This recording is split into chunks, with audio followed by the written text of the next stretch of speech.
Hey everyone, welcome to the From the Shadows podcast. I am your host, Shane Grove. And before we get into the episode tonight and maybe a little history and English or Spanish lesson, I don't know, we'll cross that bridge when we get to it. I just want to remind everybody that if you want to find out more about us or get a hold of us, you can go to Facebook and hit the From the Shadows podcast page, or you can go to our forum page, which is After the Shadows, where a lot of people hang out and throw some stuff up there for discussion. You can find me on Instagram at Shane Grove Author. You can find us on Instagram at From the Shadows Podcast, or you can do the old-fashioned way and go to www.fromtheshadowspodcast.com. Hit the contact button, send me an email. I promise I'll read it and get back to you. If you have an experience you want to share, that's a great way to get a hold of us and tell me about it. And because we'd love to have people on with their experiences and just hear about all kinds of interesting paranormal stuff, because that's what we're here for, to spread the word. And if you can't get enough of just a regular podcast, you can always go to our Patreon page and put up extra content. And, there's all kinds of commercial-free stuff. Our episodes go up early. You can go check us out there. So without any further ado, I'm going to bring on the one and the only Rod Nichols from Bexar County, Bigfoot.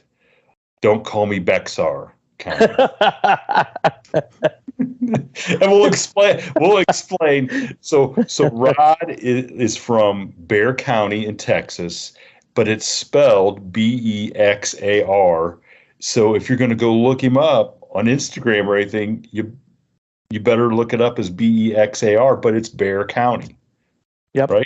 Right. Okay. That's it. Yep. I made that mistake, and thankfully Rod corrected me, and we even did a deep dive into how somebody misspelled the name of a county. Yeah. we found out what it was named after and who the actual original settlers of Bexar County were in Texas. And if you want to win a Jeopardy question, you're going to have to get a hold of me and Rod after the show, because I'm not going to spill the beans. But we'll tell you who the original 55 settlers were of Bexar County in Texas. Because I think we may be the only two that know right now, other than whoever checks Wikipedia. I think you're right. I think you're absolutely right. So, Rod, tell me, I know why you're on the show, but tell our listeners what's going on down there in Texas, where you're at, down there, and some of the history of cryptids down there, and what you're trying to accomplish with your research and studying of the subject. Yeah. So I'm in Bexar County, which is the county that where San Antonio is in. So based out of San Antonio in Bexar County. So hence Bexar County Bigfoot. And for me, going back to, I think like a lot of other researchers, you got into it at an early age, or you had an interest in it at an early age.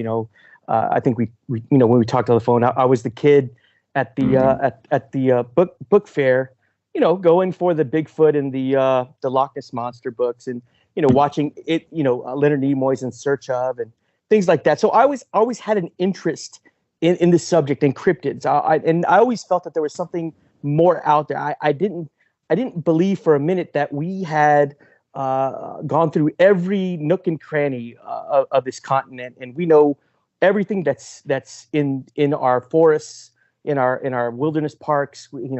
All that stuff we don't know. So fast forward to adulthood here, and it's kind of interesting how I got into the subject, because it was something that it was a kind of a low point in my life. Honestly, I was on disability. I hurt myself at work, and I was on disability for like a few months. Like it was pretty rough, and I just started binge watching some videos from a guy that I think he's no longer around. I think it was Utah Sasquatch or Utah Bigfoot, something like that. And I started watching his videos, and I was intrigued by what he was finding. Not only footprints, but wood structures. These wood structures that he was finding were just grand. They were, insane. I mean, we're talking about whole trees put together, with the root system still attached. I mean, all these crazy looking wood structures, and that just really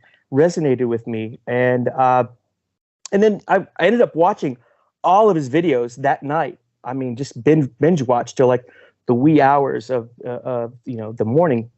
And the last video was something of him basically showing you his what he uses, or how he finds what we call trace evidence. Prints, wood structures, tree leans, tree bends, things of that nature, breaks. And he broke it down, and he said, hey, look, if you think that this is, if I'm making this up, if this is a hoax, and, you want to find out how I find these things, this is what I do. This is how I find them. You go out. I've equipped you with the tools. You go out and find for yourself. Go see for yourself, basically. So I took it to heart, and I used the same methodology, the same protocol that he used. And the next morning, where I went out to go find a wood structure, I found one using the same protocol. And I thought to myself, is this just by chance? I mean, did people put this together? Am I tripping out? Like, because for me, going out to find something that somebody has shown me, how to find, and being in San Antonio, nobody thinks about Sasquatch in our area. Nobody does. I mean, we talk about East Texas. It's a hotbed. There's a lot of activity there. Mm-hmm. Washington State and Northern California. You've got those areas where it's going off there. Like it's a hotbed. So San Antonio, not so much. And so, when I found this wood structure, I thought, this is crazy. Somebody made this. Somebody put this together. Well, then I started examining the pieces, and they were good sized pieces. We're talking about 7-8 inches around. Some of these pieces were in excess of like 9 to 10 feet, maybe a little bit more. And it was more or less like I would say more like an A-frame structure, where, obviously it's like this type of thing. And I examined the area. The area was clean. There was inside of that wood structure, it was, the leaves were very compressed, looked really flat, like something with weight had been in there, at least from what I thought. And then there was a tree stump right next to it that was probably about 3 foot tall, and it had been whittled away at the middle. It looked kind of like an hourglass type of shape, and it was it looked like something had been chipping the wood off of it, the bark off it, and some of the wood with some of these rocks that were close by. And it just really it really blew my mind. And then from there, I'd started just tracing my steps of where I have been, and then looking at the lay of the land. And what I found was that a lot of this activity is happening around this creek greenbelt that goes in and out of the city. And for me, that made sense, because if I was somebody that was looking to conceal myself, and white-tailed deer is abundant here. They're all over, and they use the creeks and greenbelts as well to travel in and out.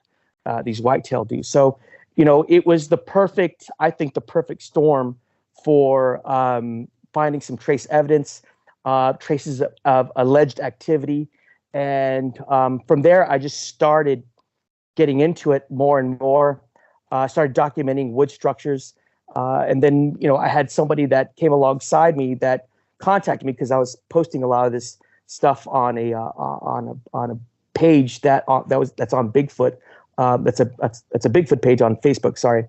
And it was a wildlife biologist that said, hey, you're finding some really cool stuff.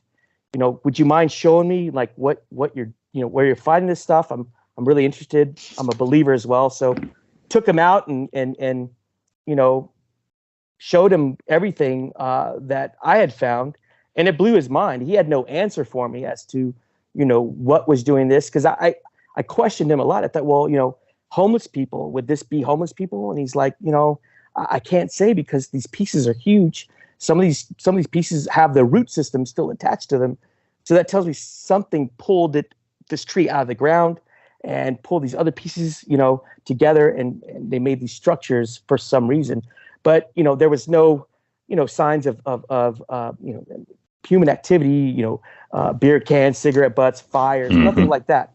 So, I knew I had something. I knew I took a wildlife biologist with me, and it blew his mind. So I knew I had something. And then from there, I've just been continuing documenting wood structures.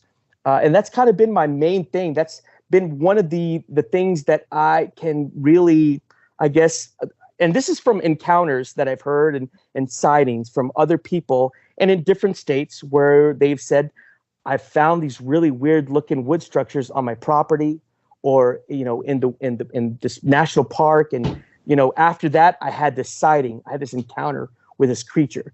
And when I heard that, I thought, there's something to this. So I kept on documenting, and that's where I've kept it. And more notably last year, I'd say about a year ago, this month, I did a couple of castings of some prints that I thought were very interesting.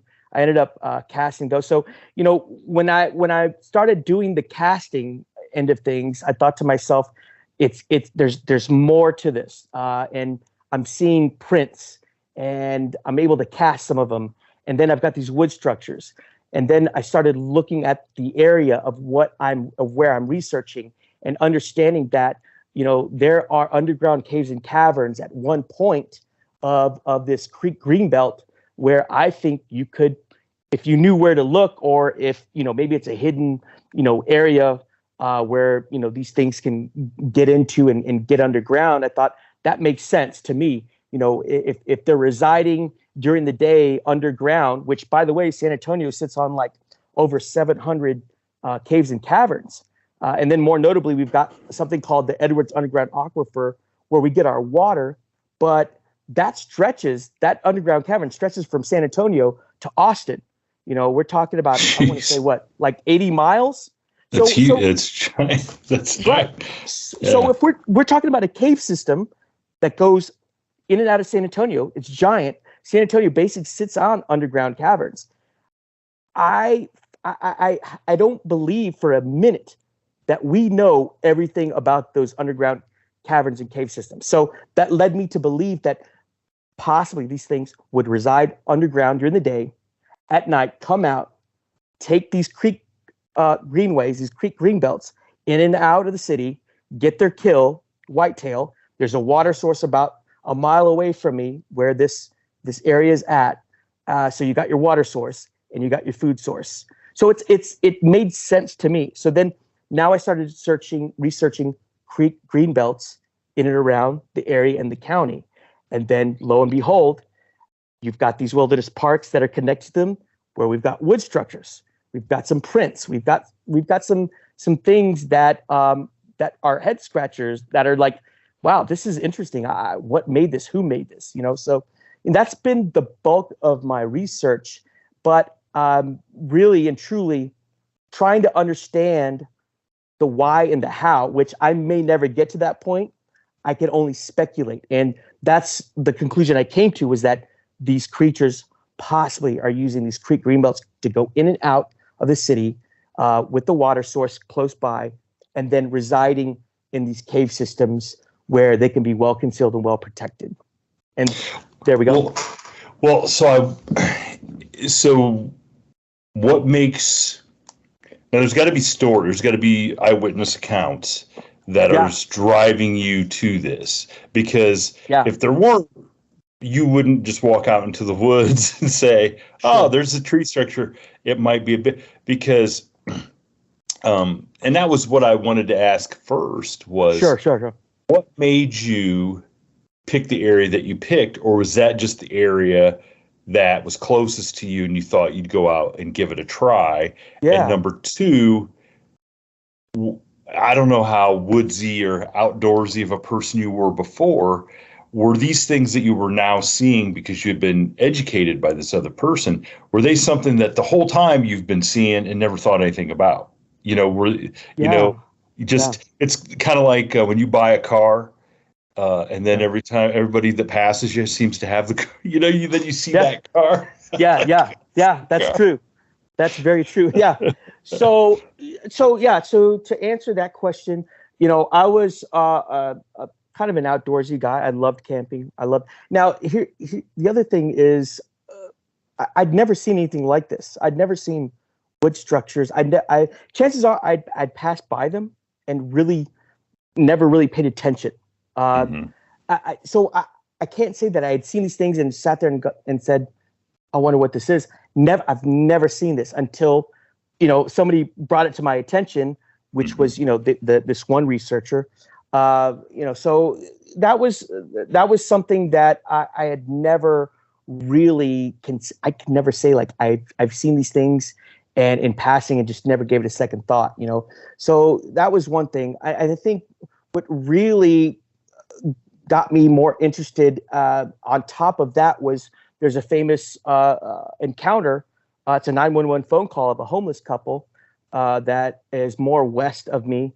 And they were coming back to their campsite. It was a wooded area further northwest.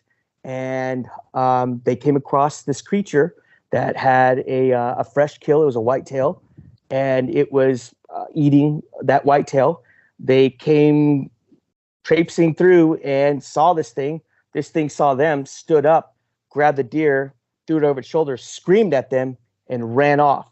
They called 911 and they were asked for animal control because they thought a gorilla or some type of animal had escaped, you know, and Oh, they smokes. they were looking for animal control. And you can listen to it on YouTube if you look it up, San Antonio 911 Bigfoot phone call. And this lady, she sounds, pretty serious. And you know, so from there, knowing that, I was like, well, there's something going on here. But more notably, I talked to Ken Gerhard a while back, and I was watching some of his presentation at a conference, and he has some history Hmm. of these creatures being seen in San Antonio around an Air Force base that's no longer around. There was a family on a piece of property. It was wooded. It was up against a wooded area where I believe there is a river that goes kind of by that area. And one person had seen, I guess, what you would describe an adult size Sasquatch. It was very vague, by the way, because obviously these people aren't prepared and they Yeah. don't know anything about this stuff. And then there was another lady that had seen one of these creatures sitting on her back porch, and it was a juvenile, as from what she was describing, a smaller Sasquatch-like creature. And she shooed it away, which is kind of funny. The whole story where she told it to get out of here, and then it looked up and ran off. So That's correct. That's yeah, like she didn't even think like yeah. it was like, oh, just get out of here, you kid, kid, get out. Yeah, it was like just like shoot, shoot, shoot, and this thing looked up and oh, pop and took off. So listening to Ken and some of the history that he's gone through and researched, there is a history of these creatures being seen in San Antonio and in the Bexar County area. Now, my area, and I just happen to live right on this major creek, and it's a very well-known creek. I'm not going to really say which one, but it's a very well-known creek, and it's historically it was used by the Native Americans to go in and out of San Antonio. So it was like a highway in a lot of ways for Native Americans, for fur trappers. So it has history as being used as a highway. So I happen to live like right on this creek, like a stone's throw away from this creek. And there's something I wanted to tell you that this is way before I even got into the subject or field research. I was coming home from from a bar, living the single life, and coming home, and I lived in the same spot. I've lived here for almost 13 years. Came home, and it's about 1 o'clock in the morning, I would say, more or less, and shut the door. Was walking to my apartment, and I heard a lady, what sounded like a lady, screaming bloody murder. Like it sounded like this woman was being hurt, or she was hurt, or being attacked. And this happened like 2 or 3 times. The scream, and it was loud, and it resonated throughout the creek. And I stopped dead in my tracks, turned around, and I thought to myself, somebody's in danger. I need to go help. Started running over to that area where the screaming was going on, and maybe this sounds dumb or funny, but something told me, stop, don't go any further, don't go any further, go back, go home, don't go any further. I just had this overwhelming sense of like I didn't need to go any further, and I stopped, and I stood there, and I was like, no, I need to go back. This doesn't feel right. This doesn't feel right. So looking back on that, could it have been an alleged Sasquatch, some type of cryptid? Maybe, but it was very odd, and I'd never heard anything like it ever. And I've heard foxes. We've got some here. I've heard. I've been bluff charged by a few bucks, during rut season, and they make this snorting noise, and they make some noise as well. But this was different. It had lung capacity. It had longevity, and I'd never heard anything like that. So, thinking back to that time, I thought, man, maybe I had heard some type of cryptid. Although I can't prove it, it just kind of fit the mold. So for me, and you definitely. There was the moment that you thought it might have been a woman in danger passed as you were going. You knew that it wasn't, It something just didn't feel right. It just didn't really feel right. And I remember the overwhelming sense of like, stop, don't go any further. And I obeyed that. I didn't go any further, and that was, and again, looking back on that, I'm glad I didn't. I don't know what would have happened, I know. And then fast forward about 3 years ago, I was starting my field research and starting to get into the subject. I couldn't sleep one night, and so I went on my back balcony, my back porch, and sat there. I live on a second story apartment, and I just kind of sat there and chilling, hanging out, and just enjoying the night. It was nice and cool. And I had heard something that sounded almost like, I want to say it sounded like a siren, like a long, ooh, like just it lasted for 2 or 3 seconds. And I thought, I live in an urban area, further north central in San Antonio. There is Wilderness Park, and I live right on this creek, and it's very heavily wooded. And I thought, down the street, that's got to be a fire truck or police or something, something of that nature. And I sat there, and let's do it again. It happened 2 and 3 times, and I thought, this doesn't sound right to me. So immediately I jump up and I grab my phone and I start videoing, and I can hear it. I can hear it, and it's going off.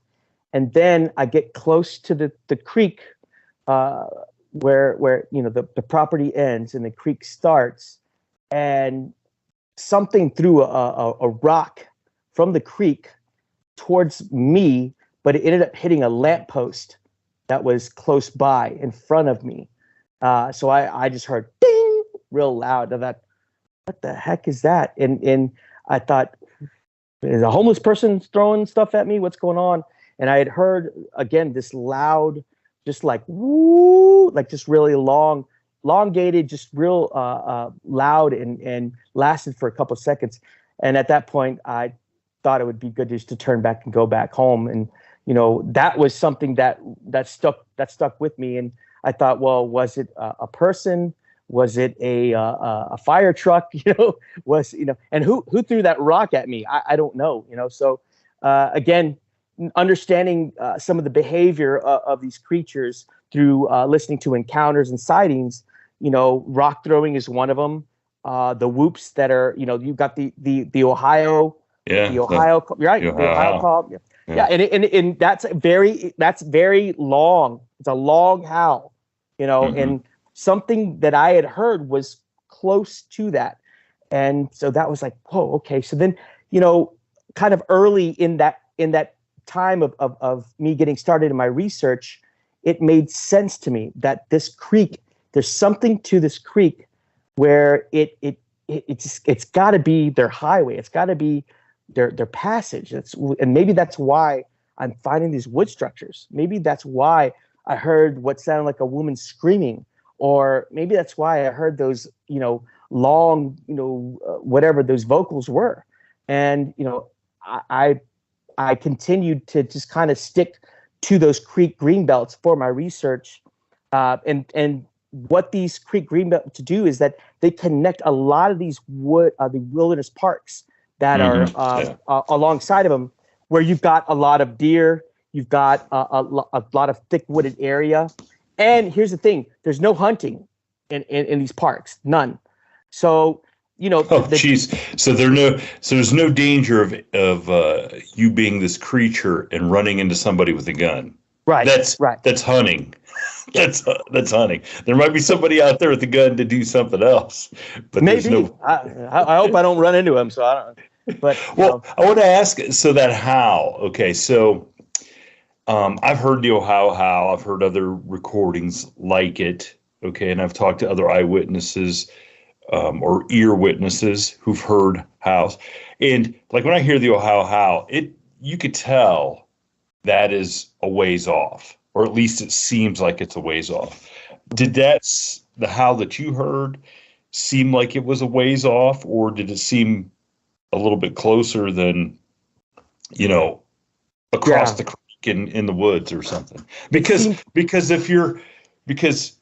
what I'm getting at is so was something communicating with something that was close enough to throw a rock at you? Sure. You know what I'm saying? Yeah, absolutely. So I feel like this was a little bit further away.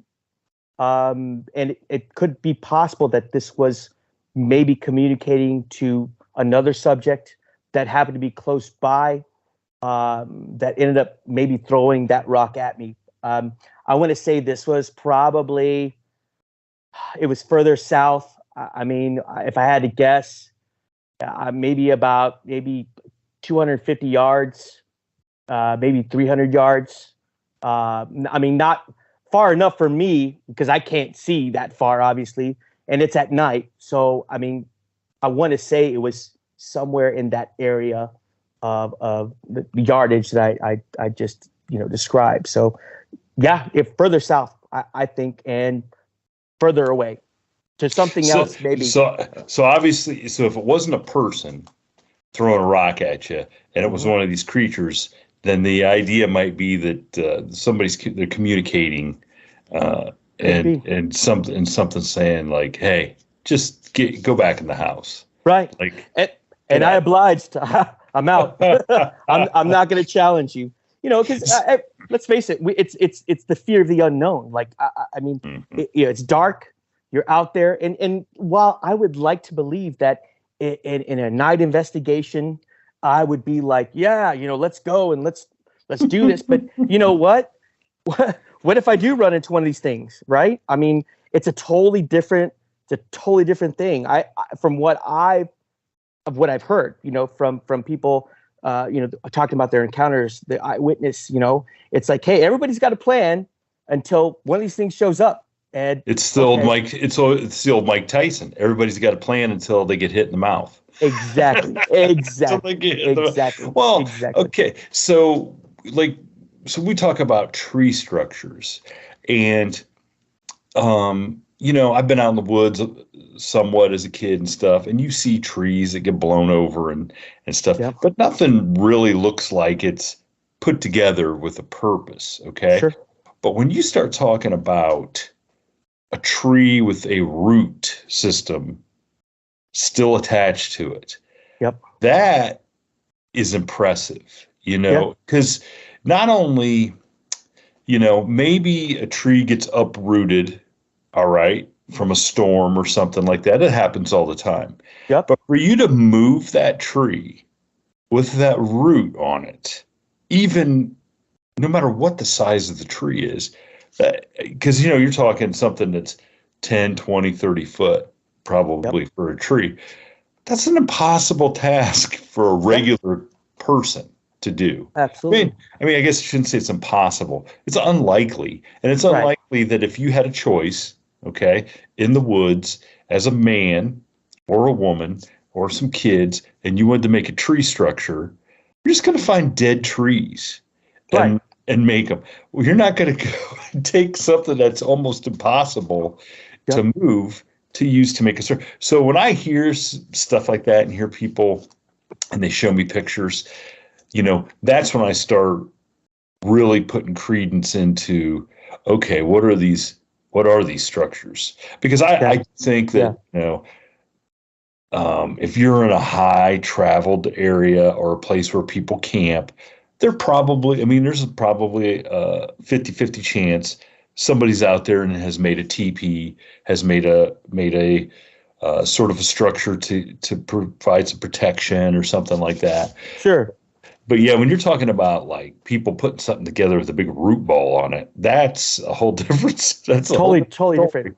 Yeah, in my book. Now, what do I know? I don't know jack crap. Okay.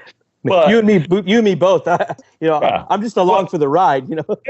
Yeah, and that's kind of But I mean, you talk to enough people and you see enough pictures and you hear enough stories and you're just like, okay, you can start piecing stuff together. And I mean, and I talk to people who, this is all they do is research this subject and talk to people and take eyewitness accounts and stuff. And and I hate to break it to people out there, and I think you'll probably testify to this. There's not a lot of money in Bigfoot research. No. It's not like when you go out and do your walk in the woods.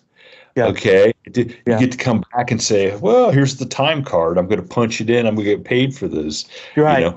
Some people go out and they talk about it and they sell books and stuff. They're not getting rich. No. So this is for a lot of people. Now there's people trying to hoax stuff. Sure. But for a lot of the people that are genuine, like Ken Gerhard, this is a labor of love and they want to find answers. Yeah. And there's certain things that they've come across in their career. Like almost every one of these big time researchers or authors and stuff, they've come across something that has set in motion their journey that they just, whether it was an eyewitness account they had or somebody they talked to that just said, okay, there's something here. I gotta go research this. And, and you're lucky you can reach out and go see Ken Gerhard. Yeah. I mean, he's a wealth of knowledge. He is. And more recently I've connected with Lyle Blackburn as well. And I've got his hat on right here. And he's been a big support. Ken is a part of the San Antonio Zoo.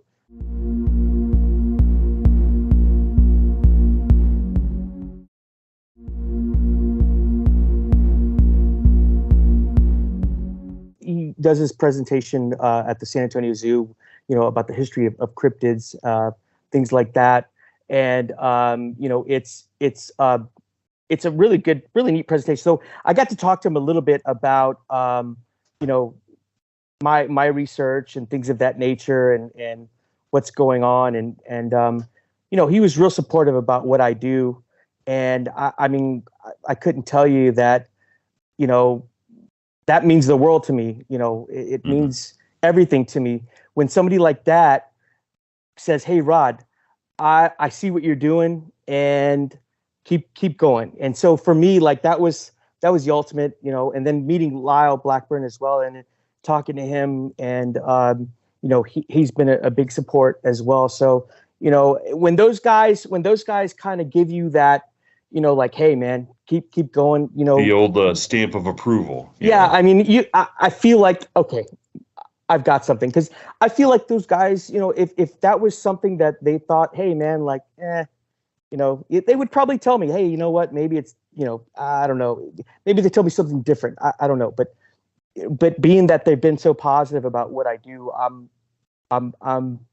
that's all the ammunition and fuel that I need to keep going. So yeah, I mean, going into this subject, and being a field researcher, yeah, there's no money into it. It's all about the passion. Yeah. It's all about, whatever drives you into this and keeps you going.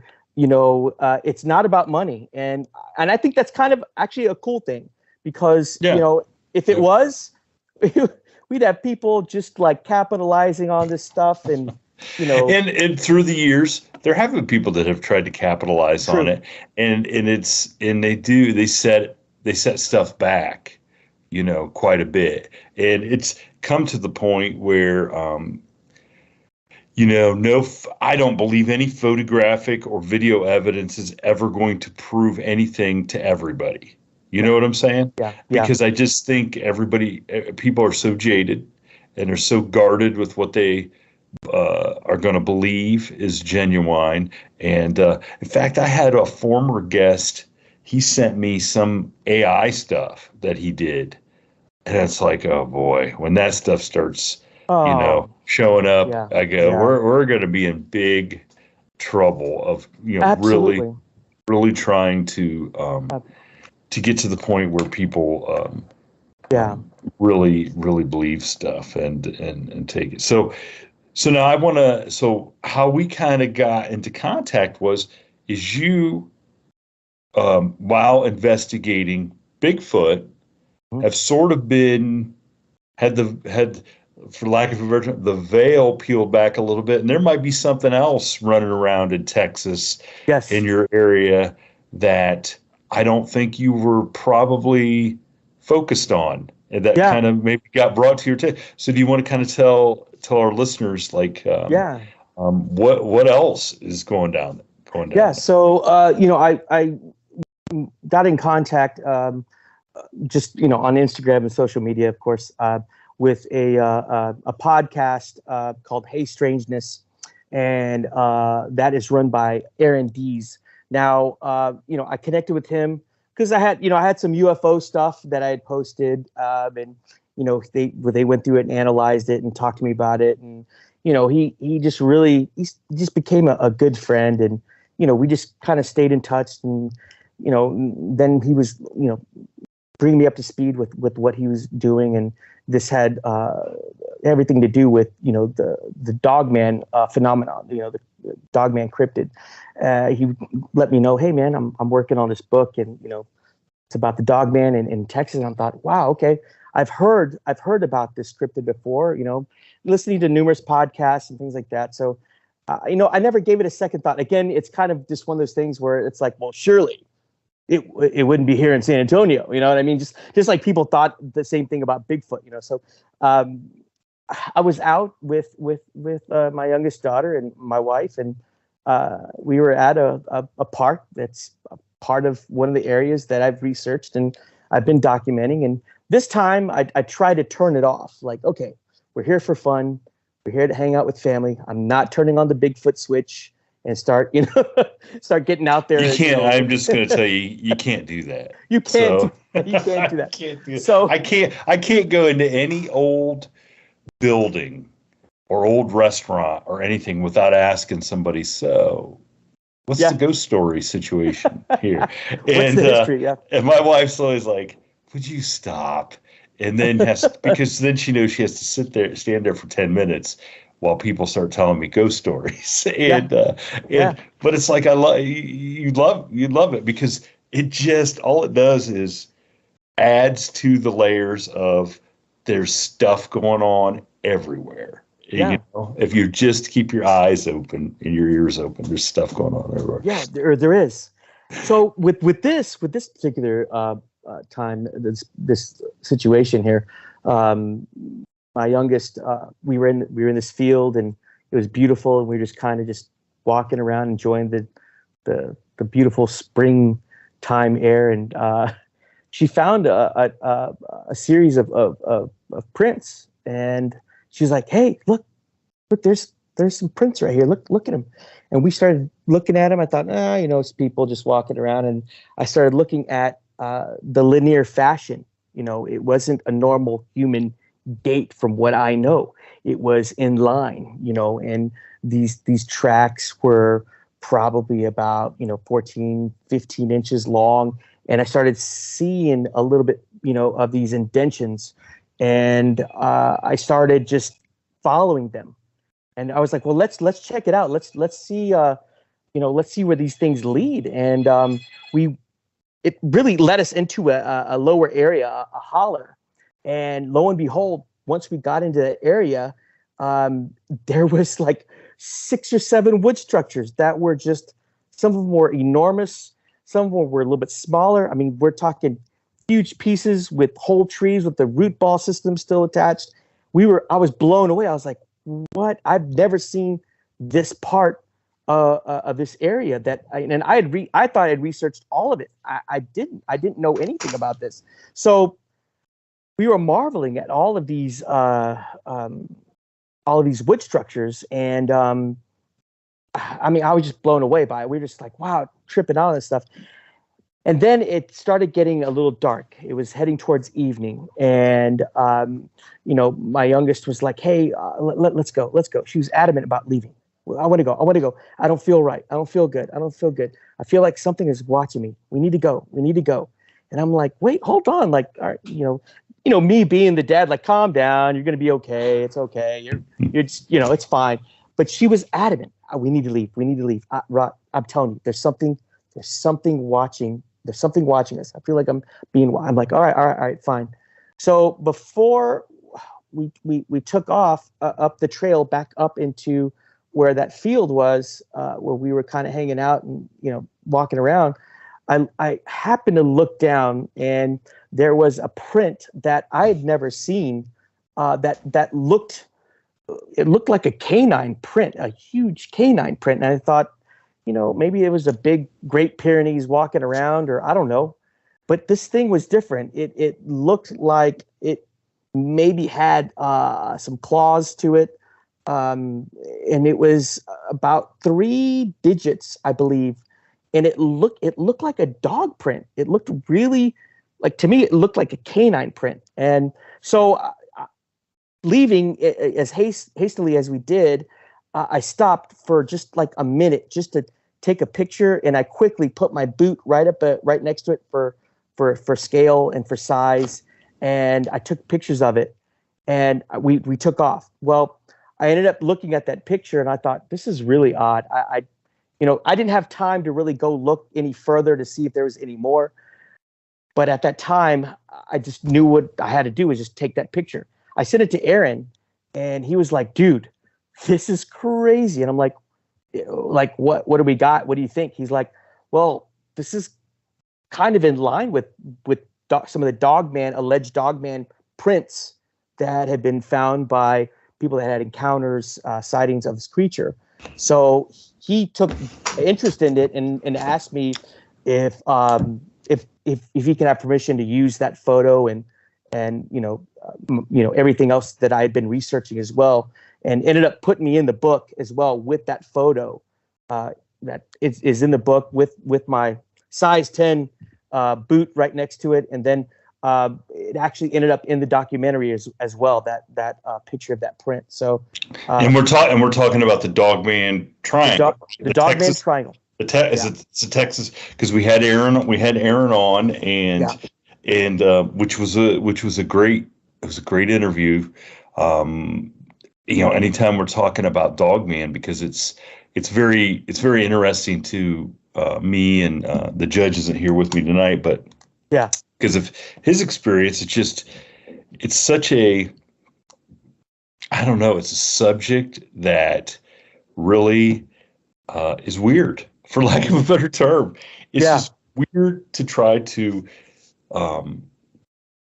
put in a box what this cryptid is, and then the fact, because I have heard from many people stories about Dogman and Bigfoot being in the same areas, Yeah. and that Dogmen actually run Bigfoot out of some areas. Wow. I've heard that. I have Wow. heard that, and that they have, and I think one of the, and I don't know how valid it is, but I've Sure. heard tales of the land between the lakes down Yeah. there, that is an area that was known to be Bigfoot and Dogman, Yeah. and that there was battles between Yeah. them. Now, is that true? I don't know. Right. I Right. don't Yeah. know. I don't know. Yeah. But I can be honest with you. I don't know that I would want to run into a Bigfoot and a Dogman going at it. Yeah. Is there a situation in which you can imagine you'd want to walk into that, other than So, the fact that they'd be messing with yeah. each other and not mess with you? Yeah, no, that's it, and it's very interesting you say that because I think I had heard the judge's encounter when he was younger, right? Yeah, right. He ran from this creature. It paralleled him. Correct? Is that Yeah, what? yep.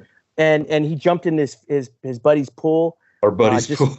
Yeah, right. Was that Yep. So Yep. I heard the encounter, and his encounter was with. I mean, it seems to me that these things are very sinister. They get a rise out of inflicting fear on its I guess prey or whoever they're trying to scare. And so some of the characteristics paralleling, flanking, that's kind of something that Sasquatch does. But I had heard an encounter where this gentleman had said that he had seen a Bigfoot and a Dogman working together, like the Bigfoot was Really kind of calling the shots, and the Dogman was, doing its bidding, I guess. Or I didn't really hear much of too many of the details, but the gist of it was this guy was, I think, a truck driver, and he stopped by a park and just kind of wanted to take in some of the fresh air and just kind of hang out and walk some trails. And I guess he had seen a couple of ladies farther out. And yes, you remember that? I have heard that one. Yeah. Yes, and he was trying to get their attention, and they had no idea what he was talking. Okay, yes, that was like in Utah or Colorado. Where was somewhere? Yeah. So, yes. So to me, listening to that, I thought, okay, well, they're palling around, or one leads the other. I'm not sure, but I don't think I'd ever heard about a Dogman running Sasquatch out of its area, and I'm sure it's quite possible. These things seem like they just they thrive on fear. They thrive on inflicting fear. They're very sinister. The grinning, all of that stuff, and God forbid, somebody succumb to an attack of one of these things, which I've heard, both on both sides with Sasquatch and with Dogman, or at least people, may have thought that this was what this person had died from, was an attack from one of these creatures. But to me, finding that print and showing Aaron, it opened up something else. And now I'm thinking in terms of, not just Sasquatch, but I'm thinking in terms of Dogman. What am I going to run into this thing, in one of my areas?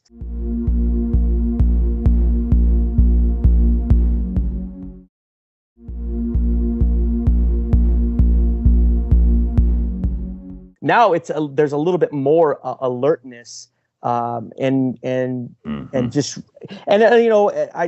it's me and my wife that go out and do this, and I've thought about bringing in another person that I think I can trust, to be with us. So what I do know is that in numbers, I think we're a little bit better off with these cryptids. Are you being alone. Are you the slowest member of that group or the fastest? Oh no, I'm going to be the fastest. Because look, I don't even. I gotta be honest. I don't think that really the normal human being, if any of these creatures really want to inflict harm or death, there's nothing anybody can do. No. Sure. I mean, unless you have a weapon, and then I've never even heard of weapons. I mean, when you hear people that have shot them and seen the bullets hit the creatures and it does not kill them, what are you going to do? And I know in the Judge and I and some of our research that we've done in his encounters, and then we're fortunate enough to talk to Linda Gottfried.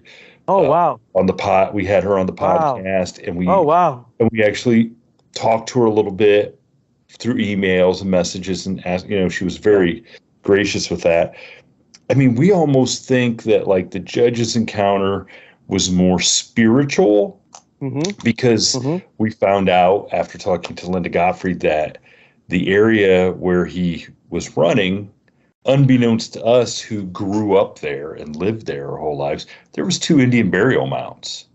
Wow. Okay. And that was the research that Linda had done, that the conclusion she was starting to come to, where there was a correlation between Indian burial mounds and grounds and these dogmen, to where she thought they were almost the protectors of these areas, and they were there to kind of escort you away, get away from here, which, and maybe who knows? And it's, if it's a spiritual thing, I've had some ghost encounters. I know hundreds of other people have.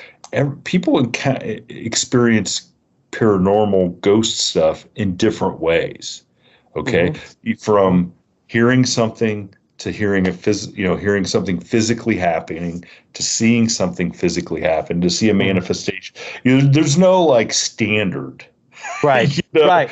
Yeah. And so I almost think that some of these dogman encounters, if that's what they're tied to, people experience them in a very physical manner, even though it's paranormal, if that makes sense. Even though it's it's paranormal. So I don't know. If you look at let's see, if you look at the Ron Moorhead encounter, the Sierra Sounds, you've got a language, you've got vocalizations, that's well notated, it's recorded. But he also describes, seeing orbs, things of that nature in that area. Is it tied to Sasquatch or Dogman? I think there's, and there's 2 sides to this too as well. You've got the people that believe fully that this is a supernatural creature. There's something paranormal to it, and then there's other people that believe that this is just an undiscovered ape that's just out there traipsing around. We just haven't caught up with it. Well, I can't believe necessarily that it's an undiscovered ape. I think we're dealing with something more because it's very intelligent. In many places, I do believe it's more than just an ape. If it was just an ape, we would have one right now. I mean, as far as a public viewing type of, here's the creature, we've got it, it's on display, whatever, right? We would have one. That's what man does.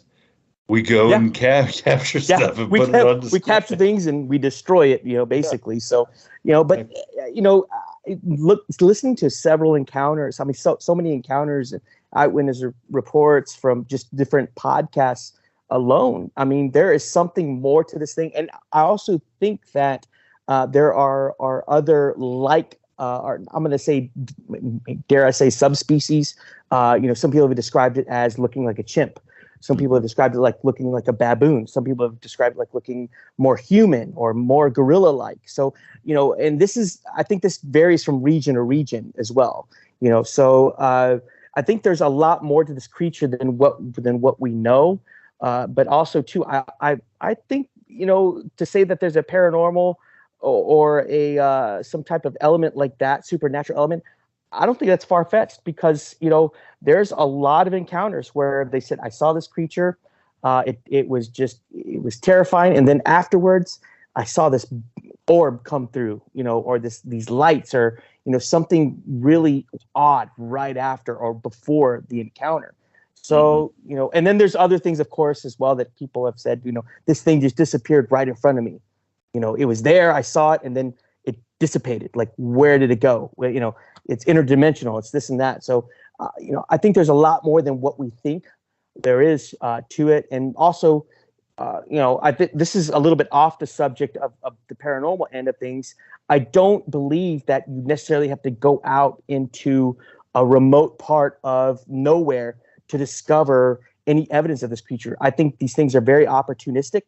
I know I've heard a few encounters of them dumpster diving. I've heard encounters of these creatures in urban areas, but they're all based on creeks and greenways. And it makes sense. It's a highway. It's a passage.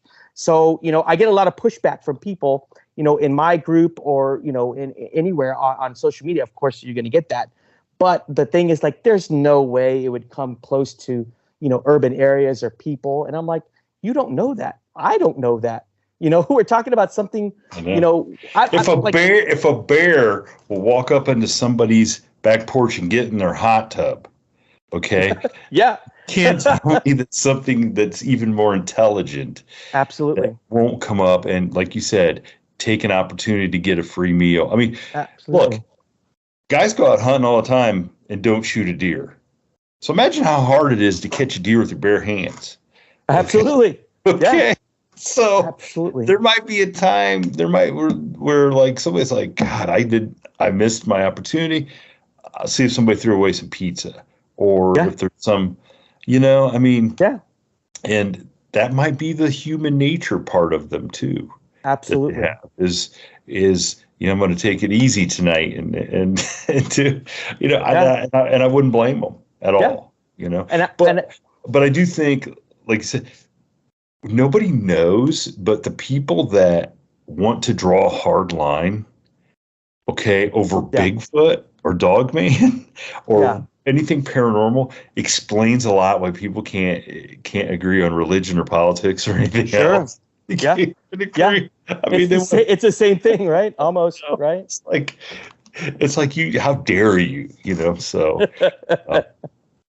No, Ron, I'm glad you reached out to us. This has been a great conversation on the subject of Bigfoot and Dogman. Yeah. And I've really enjoyed some of the stories that you shared because I know there's a lot of crazy stuff in Texas.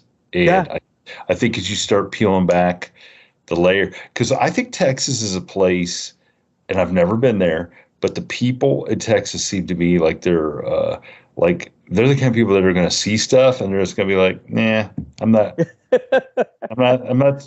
Yeah. I saw it. I'm not talking about it. Yeah. Because we got other things to do. And I think that's why I put my feelers out there with my Facebook group and other pages that I follow that I feel are pretty legitimate, and they're you're always going to have, we talked about this, there's always going to be that troll element anywhere on social media. It just happens. But I put my feelers out there to try to find anybody that may want to talk about an encounter. And one thing I do understand is that people that do encounter one of these creatures, there is some PTSD that comes along with it, because you're talking about something that shouldn't exist, and here they are staring at this creature that shouldn't exist, and they're trying to rationalize it, and there's no way to rationalize it, and it leaves an imprint in their life that isn't positive in a lot of ways. And so for them, if they're professional people, police, doctors, there's whatever, they're not going to come out and just say, yeah, this is what I saw, and blah blah blah, because there's a lot at stake professionally, and as a human being too, so it's tough, and I do realize that, and hopefully I'll have people that will maybe come forward and want to talk about this without any judgment, without any ridicule, so I'm hoping that happens, at least one or two people, because I really feel like what I'm doing is I think it's a minuscule part of the puzzle, number one, but I also hope that even when I'm long gone and all my documentation is out there, that it will help further the cause a little bit more and shed maybe a little bit more light as to